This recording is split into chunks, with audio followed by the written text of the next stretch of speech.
పట్ల మరోసారి మానవత్వం చాటుకున్న మాజీ ఎమ్మెల్యే మర్రి జనార్దన్ రెడ్డి వికలాంగుల పింఛన్ మంజూరు చేయాలని స్థానిక ఎమ్మెల్యే దగ్గరికి పోతే పట్టించుకోలేదు, కనీసం ఒక్క నిమిషం టైం కూడా ఇవ్వలేదు అని ఆవేదన వ్యక్తం చేస్తూ వీడియో రిలీజ్ చేసిన గంగారం గ్రామ వికలాంగుడు పానుగంటి కృష్ణ.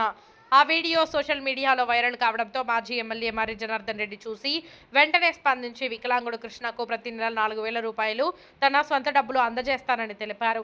అందులో భాగంగా బిజ్జనేపల్లి మండలంలోని గంగారం గ్రామంలో వికలాంగుడు పానుగంటి కృష్ణకు మర్రి జనార్దన్ రెడ్డి పంపిన 4,000 రూపాయలు అందజేసిన బీఆర్ఎస్ పార్టీ నాయకులు. ఈ సందర్భంగా వారు మాట్లాడుతూ ప్రభుత్వం పింఛన్ మంజూరు చేసే వరకు మాజీ ఎమ్మెల్యే మర్రి జనార్దన్ రెడ్డి ప్రతి నెల తన సొంత డబ్బులతో పింఛన్ 4,000 రూపాయలు అందజేస్తా అన్నారు అని పానుగంటి కృష్ణకు తెలిపారు.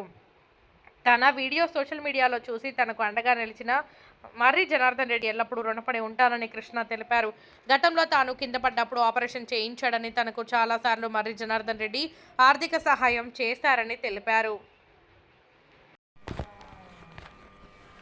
అందరికీ నమస్తే, అందరికీ జయమేములు. నా పేరు కృష్ణ, మాది ఎస్సీ కాలనీ, మాది గ్రామం గంగారం, బిజ్జనేపల్లి మండలం, నాగర్ జిల్లా. అయితే మొన్న నేను ఎమ్మెల్యే ఆఫీస్ కాడికి పోయినాను. ఎమ్మెల్యే ఆఫీస్ కాడికి పోయి ఇగో నా కాలు ఇరిగిపోయింది, ఇగో కాలుకు దెబ్బలు కూడా కానొస్తున్నాయి, ఇగో కావాలంటే మీరు ఎమ్మెల్యే ఆఫీస్ కాడికి పోయినా మొన్న 8 తారీఖు 10 తారీఖు నాడు పోయినా, ఇగో కాళ్ళకు దెబ్బలు కూడా ఇంకా మాలలేదు. ఎమ్మెల్యే ఆఫీస్ కాడికి పోతే నాకు జరిగిన అవమానం ఎవరికి జరగొద్దన్న, అందుగురించని నా బాధ మీరు అర్థం చేసుకుంటారని మనస్ఫూర్తిగా నేను నమ్మి నా ఆత్మవిశ్వాసం మీద ఒట్టే చెప్తున్నా. నాకు జరిగిననే ఎవరికి జరగకూడదు.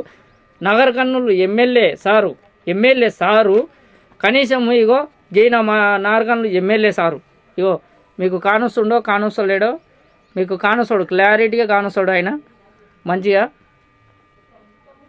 అయితే ఈ సారు నేను మెట్ల విన గుడికాడ మెట్ల కాడ బిచ్చగాడ కూర్చుంటే 1 రూపాయి నన్ను వేసిపోతాడు. కానీ ఇగో ఈ ఎమ్మెల్యే సార్ అనేది కనీసం నేను పోయి నా భార్య పిల్లలను తోలుకొని పోతే మేము పోతే కనీసం ఒక్కసారి కూడా మమ్మల్ని చూసుకుంటా కూడా నన్ను చూసి నేను కాలిట్లే అడ్డం పెట్టి కూర్చుంటే చూసుకుంటా నా భార్యను పక్కకు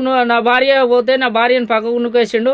నన్ను నా కాలు మీద నుంచి దాటేసి వెళ్ళిపోతుండు. నాకు పని ఉంది అని చెప్పేసి ఏదైనా ఉంటే ఆడ చెప్పు అని చెప్పేసి వెళ్ళిపోతుండు సార్. నాకు చెప్పేసి వెళ్ళిపోతుండు ఆ సారు.